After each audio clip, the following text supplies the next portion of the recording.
ആകാശവാണി. നമസ്കാരം. പ്രാദേശിക വാർത്തകൾ വായിക്കുന്നത് തുളസീദാസ് പരമേശ്വരൻ.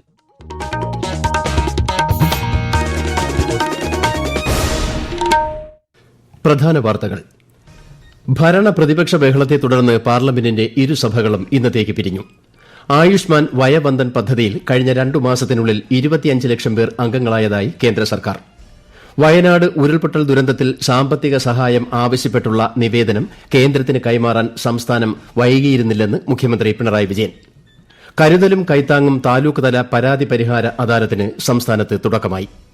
2023 ജെ.സി. ഡാനിയൽ പുരസ്കാരം പ്രശസ്ത സംവിധായകൻ ഷാജി എൻ കരുണിന്. 63ാമത് സംസ്ഥാന സ്കൂൾ കലോത്സവം ജനുവരി 4 മുതൽ 8 വരെ തിരുവനന്തപുരത്ത് നടക്കും. വാർത്തകൾ വിശദമായി. ഭരണ പ്രതിപക്ഷ ബഹളത്തെ തുടർന്ന് പാർലമെന്റിന്റെ ഇരുസഭകളും ഇന്നത്തേക്ക് പിരിഞ്ഞു. പ്രതിഷേധത്തെ തുടർന്ന് 3 തവണ നിർത്തിവച്ച സഭാ നടപടികൾ 3 മണിക്ക് പുനരാരംഭിച്ചു. എങ്കിലും ബഹളം തുടർന്നതിനാൽ ഇന്നത്തേക്ക് പിരിയുകയായിരുന്നു. ലോക്സഭയിൽ രാവിലെ സഭാ നടപടികൾ ആരംഭിച്ചപ്പോൾ തന്നെ വിവിധ വിഷയങ്ങൾ ഉന്നയിച്ച് കോൺഗ്രസ്, ഡിഎംകെ ഉൾപ്പെടെയുള്ള പ്രതിപക്ഷ കക്ഷികൾ പ്രതിഷേധം തുടങ്ങി. ചോദ്യോത്തരവേള തുടരാൻ കഴിയാത്ത സാഹചര്യത്തിൽ സഭാ നടപടികൾ സ്പീക്കർ നിർത്തിവച്ചു. രാജ്യസഭയിലും സമാനമായ പ്രതിഷേധമാണ് ഉണ്ടായത്. ജോർജ് സോറോസ് വിവാദത്തിൽ കേന്ദ്രമന്ത്രിമാർ ഉൾപ്പെടെയുള്ള ഭരണകക്ഷി അംഗങ്ങളും പ്രതിപക്ഷ നേതാക്കളും ആരോപണ പ്രത്യാരോപണവുമായി രംഗത്ത് വന്നതോടെ സഭ പ്രക്ഷുബ്ധമാവുകയായിരുന്നു. ആയുഷ്മാൻ വയവന്ദൻ പദ്ധതിയിൽ കഴിഞ്ഞ 2 മാസത്തിനുള്ളിൽ ചേർന്നവരുടെ എണ്ണം 25 ലക്ഷത്തിൽ എത്തിയതായി കേന്ദ്ര സർക്കാർ.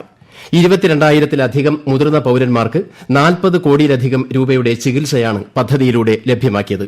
70 വയസ്സും അതിൽ കൂടുതലും പ്രായമുള്ള എല്ലാ മുതിർന്ന പൌരന്മാർക്കും ആരോഗ്യ പരിരക്ഷാ ആനുകൂല്യങ്ങൾ ലഭ്യമാക്കുന്ന ആയുഷ്മാൻ വയവന്ദൻ ഒക്ടോബറിലാണ് പ്രധാനമന്ത്രി നരേന്ദ്രമോദി പ്രഖ്യാപിച്ചത്.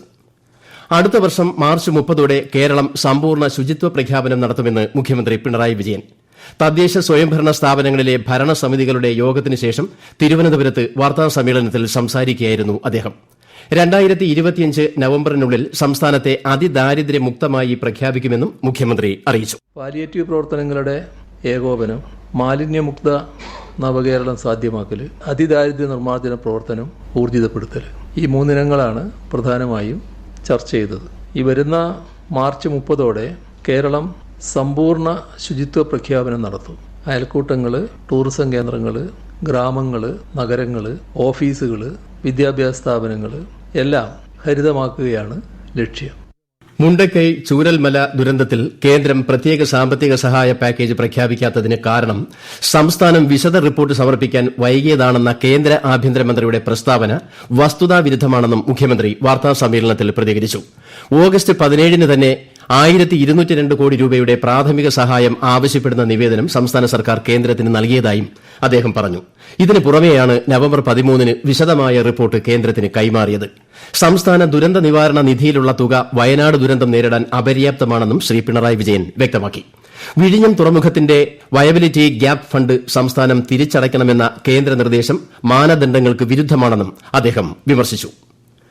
പരാതികളുമായി എത്തുന്ന ജനങ്ങളോട് ഉദ്യോഗസ്ഥരുടെ മോശം സമീപനം സർക്കാർ അംഗീകരിക്കില്ലെന്നും അത്തരം സംഭവങ്ങളിൽ കർശന നടപടി സ്വീകരിക്കുമെന്നും മുഖ്യമന്ത്രി പിണറായി വിജയൻ. സാധാരണക്കാരുടെ പരാതികൾ പരിഹരിക്കേണ്ടത് ഉദ്യോഗസ്ഥരുടെ കടമയാണെന്നും പ്രശ്നപരിഹാരം ജനങ്ങളുടെ അവകാശമാണെന്നും മുഖ്യമന്ത്രി പറഞ്ഞു. കരുതലും കൈത്താങ്ങും താലൂക്ക് തല പരാതി പരിഹാര അദാലത്തിന്റെ സംസ്ഥാനതല ഉദ്ഘാടനം തിരുവനന്തപുരത്ത് നിർവഹിക്കുകയായിരുന്നു അദ്ദേഹം. കണ്ണൂർ, കോഴിക്കോട്, പത്തനംതിട്ട, കോട്ടയം ജില്ലകളിലും ഇന്ന് അദാലത്തിന് തുടക്കമായി. 63ാമത് സംസ്ഥാന സ്കൂൾ കലോത്സവം ജനുവരി 4 മുതൽ 8 വരെ തിരുവനന്തപുരത്തെ 29 വേദികളിലായി നടക്കുമെന്ന് മന്ത്രി വി. ശിവൻകുട്ടി. കലോത്സവ ലോഗോ പ്രകാശനം ചെയ്ത ശേഷം തിരുവനന്തപുരത്ത് വാർത്താസമ്മേളനത്തിൽ സംസാരിക്കുകയായിരുന്നു അദ്ദേഹം. ഗോത്ര നൃത്ത വിഭാഗങ്ങൾ ഇത്തവണത്തെ കലോത്സവത്തിന്റെ പ്രത്യേകതയാണെന്നും മന്ത്രി പറഞ്ഞു. ഈ വർഷം കേരള സ്കൂൾ കലോത്സവത്തിൽ ആദ്യമായി ഗോത്ര നൃത്ത വിഭാഗങ്ങൾ കൂടി ഉൾപ്പെടുത്തിയിരിക്കുന്നു എന്നത് ഒരു സവിശേഷ കൂടിയുണ്ട്. ഓരോ വേദിയിലും കുട്ടികൾക്ക് എത്തുന്നതിന് QR കോഡ് സംവിധാനം ഒരുക്കും. എല്ലാ അക്കോമഡേഷൻ സെന്ററുകളിലും വേദികൾ സംബന്ധിച്ച് ബോർഡുകൾ സ്ഥാപിക്കും. Thiruvananthapuram railway station, bus stand എന്നിവിടങ്ങളിൽ ഹെൽപ്പ് ഡെസ്ക് സ്ഥാപിക്കും. സംസ്ഥാനത്ത് 31 തദ്ദേശ വാർഡുകളിൽ ഉപതിരഞ്ഞെടുപ്പ് നാളെ. മലപ്പുറം ജില്ലാ പഞ്ചായത്തിലെ തൃക്കലങ്ങോട് വാർഡ് ഉൾപ്പെടെ 11 ജില്ലകളിലായി 4 ബ്ലോക്ക് പഞ്ചായത്ത് വാർഡുകൾ, 3 മുനിസിപ്പാലിറ്റി വാർഡുകൾ, 23 ഗ്രാമപഞ്ചായത്ത് വാർഡുകൾ എന്നിവിടങ്ങളിലാണ് ഉപതിരഞ്ഞെടുപ്പ്. വോട്ട് ചെയ്യുന്നവരുടെ ഇടത് കൈയിലെ നടുവിരലിലായിരിക്കും മായാത്ത മഷി പുരട്ടുക. വോട്ടെണ്ണൽ മറ്റന്നാൾ രാവിലെ 10 മണിക്ക് നടക്കും. ഈ വാർത്തകൾ ആകാശവാണിയിൽ നിന്ന്. ആകാശവാണി വാർത്തകളും വാർത്താ അധിഷ്ഠിത പരിപാടികളും All India Radio News Thiruvananthapuram YouTube ചാനലിലും at All India Radio News Thiruvananthapuram Facebook പേജിലും AIR News _ ഇൻസ്റ്റഗ്രാം അക്കൌണ്ടിലും at AIR News _ TVM X ഹാൻഡിലും ലഭ്യമാണ്. ഡിസംബർ 10 മനുഷ്യാവകാശ ദിനത്തോടനുബന്ധിച്ച് ദേശീയ മനുഷ്യാവകാശ കമ്മീഷൻ നാളെ ന്യൂഡൽഹിയിൽ സംഘടിപ്പിക്കുന്ന പരിപാടിയിൽ രാഷ്ട്രപതി ദ്രൌപദി മുർമു പങ്കെടുക്കും.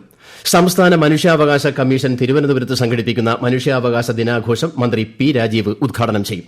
മുൻ സുപ്രീംകോടതി ജഡ്ജി ജസ്റ്റിസ് KM ജോസഫ് ചടങ്ങിൽ മുഖ്യപ്രഭാഷണം നടത്തും. മനുഷ്യാവകാശ ദിനത്തോടനുബന്ധിച്ച് സംസ്ഥാനത്തെ എല്ലാ ഓഫീസുകളിലും വിദ്യാഭ്യാസ സ്ഥാപനങ്ങളിലും മനുഷ്യാവകാശ പ്രതിജ്ഞ എടുക്കണമെന്ന് സർക്കാർ നിർദ്ദേശിച്ചു. സംസ്ഥാന സർക്കാരിന്റെ പരമോന്നത ചലച്ചിത്ര അംഗീകാരമായ 2023 JC ഡാനിയേൽ പുരസ്കാരം പ്രശസ്ത സംവിധായകൻ ഷാജി N കരുണിന് 5 ലക്ഷം രൂപയും പ്രശസ്തി പത്രവും ശില്പവും അടങ്ങുന്നതാണ് പുരസ്കാരം. അന്തർദേശീയ തലത്തിൽ മലയാള സിനിമയ്ക്ക് നേടിക്കൊടുത്ത അഭിമാനകരമായ നേട്ടങ്ങൾ പരിഗണിച്ചാണ് പുരസ്കാരം നൽകുന്നത്. റിസർവ് ബാങ്ക് ഓഫ് ഇന്ത്യയുടെ പുതിയ ഗവർണറായി സഞ്ജയ് മൽഹോത്രയെ നിയമിച്ചു. 3 വർഷത്തേക്കാണ് നിയമനം. നിലവിൽ കേന്ദ്ര റവന്യൂ സെക്രട്ടറിയായ അദ്ദേഹം ബുധനാഴ്ച ചുമതലയേൽക്കും. വയനാട് ഉരുൾപൊട്ടലിൽ ഉറ്റവരെയും വാഹനാപകടത്തിൽ പ്രതിശ്രുത വരനെയും നഷ്ടപ്പെട്ട ശ്രുതി ഇന്ന് സർക്കാർ സർവീസിൽ പ്രവേശിച്ചു. റവന്യൂ വകുപ്പിലെ ക്ലർക്ക് ആയാണ് ശ്രുതിക്ക് നിയമനം ലഭിച്ചത്. ഒപ്പം നിന്ന എല്ലാവർക്കും നന്ദി അറിയിക്കുന്നതായി ശ്രുതി പറഞ്ഞു. അനുദിനം നാണ്യവിളകൾക്ക് വില തകർച്ച നേരിടുമ്പോഴും പാനീയ വിളയായ കാപ്പിക്ക് വില ഉയരുന്നത് കർഷകർക്ക് ആശ്വാസമാകുന്നു. മലയോര മേഖലയിൽ കാപ്പിക്കുരു വിളവെടുപ്പ് ആരംഭിച്ച സമയത്താണ് വിലയിലുള്ള കുതിപ്പ്. വിശദാംശങ്ങളുമായി ആകാശവാണി ഇടുക്കി ജില്ലാ പ്രതിനിധി രതീഷ് കൃഷ്ണ. ഈ വർഷ ആരംഭത്തോടെ തന്നെ കാപ്പിക്കുരു വില 120-ലെത്തിയിരുന്നു. നിലവിൽ തൊണ്ടുൾപ്പെടെ 235 മുതൽ 270 വരെ വില ലഭിക്കുന്നുണ്ട്. കാപ്പിപ്പരിപ്പിന് 385 മുതൽ 400 രൂപ വരെയാണ് വിപണിയിൽ വില. കേരളത്തിന് പുറമെ ബ്രസീൽ, ഇന്തോനേഷ്യ, വിയറ്റ്നാം തുടങ്ങിയ രാജ്യങ്ങളിലെ ഉൽപാദനക്കുറവും ആഭ്യന്തര വിദേശ വിപണികളിൽ ആവശ്യക്കാരേറിയതുമാണ് കാപ്പിവില റെക്കോർഡിലെത്തിയതിന് പിന്നിലെന്ന് വ്യാപാരികൾ പറഞ്ഞു. കാപ്പിവില റെക്കോർഡിലെത്തിയെങ്കിലും ഉൽപാദനം കുറവായതിനാൽ നേട്ടം ഉണ്ടാക്കാനാവാത്ത സ്ഥിതിയും കർഷകർക്കുണ്ട്. പാലക്കാട് കല്ലടിക്കോട് ഫർണിച്ചർ കടയ്ക്ക് തീപിടിച്ച് വൻ നാശനഷ്ടം. ബൈക്കുകളടക്കം നിരവധി വാഹനങ്ങൾ കത്തിനശിച്ചു. അഗ്നിശമന സേന സ്ഥലത്തെത്തി തീ നിയന്ത്രണ വിധേയമാക്കി. ക്രിസ്മസ് നവവത്സര ആഘോഷങ്ങളുടെ ഭാഗമായി നക്ഷത്ര വിളക്കുകൾ സ്ഥാപിക്കുമ്പോഴും ദീപാലങ്കാരം നടത്തുമ്പോഴും ജാഗ്രത പുലർത്തണമെന്ന് KSEB. അടുത്തിടെ നിരവധി അപകടങ്ങളാണ് ഇതുമായി ബന്ധപ്പെട്ട് റിപ്പോർട്ട് ചെയ്തത്. വലിയ നക്ഷത്ര വിളക്കുകൾ സ്ഥാപിക്കുമ്പോൾ വൈദ്യുത ലൈനിൽ നിന്നും മതിയായ അകലം പാലിച്ചിട്ടുണ്ട് എന്ന് ഉറപ്പാക്കണം. ഗുണനിലവാരമുള്ള വയറുകളും അനുബന്ധ ഉപകരണങ്ങളും മാത്രം ഉപയോഗിക്കണമെന്നും മുൻകരുതൽ നിർദ്ദേശങ്ങൾ കർശനമായി പാലിക്കണമെന്നും KSEB അറിയിച്ചു. സംസ്ഥാനത്തെ വൈദ്യുതി ചാർജ് വില വർധനയ്ക്കെതിരെ തൊടുപുഴയിലെ KSEB ഓഫീസിന് മുന്നിൽ നടത്തിയ പ്രതിഷേധ മാർച്ചിനിടെ ഒരാൾ കുഴഞ്ഞു വീണ് മരിച്ചു.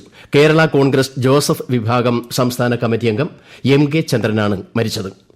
കൊല്ലം ചന്ദനത്തോപ്പ് ഗവൺമെന്റ് ITIയിൽ സംഘടിപ്പിച്ച പ്രധാനമന്ത്രി ദേശീയ അപ്രന്റീസ്ഷിപ്പ് മേളയിൽ 200-ലധികം ഉദ്യോഗാർത്ഥികൾ പങ്കെടുത്തു.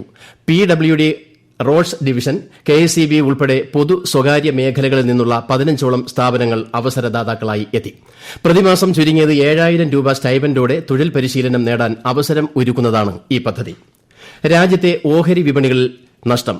ബോംബെ ഓഹരി സൂചിക സെൻസെക്സ് 200 പോയിന്റ് നഷ്ടത്തിൽ 81,508-ലും ദേശീയ ഓഹരി സൂചിക നിഫ്റ്റി 59 പോയിന്റ് ഇടിഞ്ഞ് 24,619-ലും വ്യാപാരം അവസാനിപ്പിച്ചു. സ്വർണ്ണവിലയിൽ വർധന. പവന് 120 രൂപ കൂടി 57,040 രൂപയും ഗ്രാമിന് 15 രൂപ വർദ്ധിച്ച് 7,130 രൂപയുമാണ് ഇന്നത്തെ വില. 29ാമത് കേരള രാജ്യാന്തര ചലച്ചിത്രമേളയുടെ ഡെലിഗേറ്റ് സെല്ലിന്റെയും ഡെലിഗേറ്റ് പാസ് വിതരണത്തിന്റെയും ഉദ്ഘാടനം മന്ത്രി സജി ചെറിയാൻ നാളെ ടാഗോർ തിയേറ്ററിൽ നിർവഹിക്കും. ചലച്ചിത്ര താരങ്ങളായ മഹിമ നമ്പ്യാരും ഷറഫുദ്ദീനും പാസ് ഏറ്റുവാങ്ങും. കേരള ഫിലിം മാർക്കറ്റ് 2ാം പതിപ്പിന്റെ ഉദ്ഘാടനം മന്ത്രി മറ്റന്നാൾ രാവിലെ കലാഭവൻ തിയേറ്ററിൽ നിർവഹിക്കും. പ്രധാന വാർത്തകൾ വീണ്ടും. ഭരണ പ്രതിപക്ഷ ബഹളത്തെ തുടർന്ന് പാർലമെന്റിന്റെ ഇരുസഭകളും ഇന്നത്തേക്ക് പിരിഞ്ഞു. ആയുഷ്മാൻ വയവന്ദൻ പദ്ധതിയിൽ കഴിഞ്ഞ 2 മാസത്തിനുള്ളിൽ 25 ലക്ഷം പേർ അംഗങ്ങളായതായി കേന്ദ്ര സർക്കാർ. വയനാട് ഉരുൾപൊട്ടൽ ദുരന്തത്തിൽ സാമ്പത്തിക സഹായം ആവശ്യപ്പെട്ടുള്ള നിവേദനം കേന്ദ്രത്തിന് കൈമാറാൻ സംസ്ഥാനം വൈകിയിരുന്നില്ലെന്ന് മുഖ്യമന്ത്രി പിണറായി വിജയൻ. കരുതലും കൈത്താങ്ങും താലൂക്ക് തല പരാതി പരിഹാര അദാലത്തിന് സംസ്ഥാനത്ത് തുടക്കമായി. 2023 JC ഡാനിയേൽ പുരസ്കാരം പ്രശസ്ത സംവിധായകൻ ഷാജി N കരുണിന്. 63ാമത് സംസ്ഥാന സ്കൂൾ കലോത്സവം ജനുവരി 4 മുതൽ 8 വരെ തിരുവനന്തപുരത്ത് നടക്കും. പ്രാദേശിക വാർത്തകൾ കഴിഞ്ഞു. അടുത്ത വാർത്താ പ്രക്ഷേപണം രാത്രി 7:25-ന്.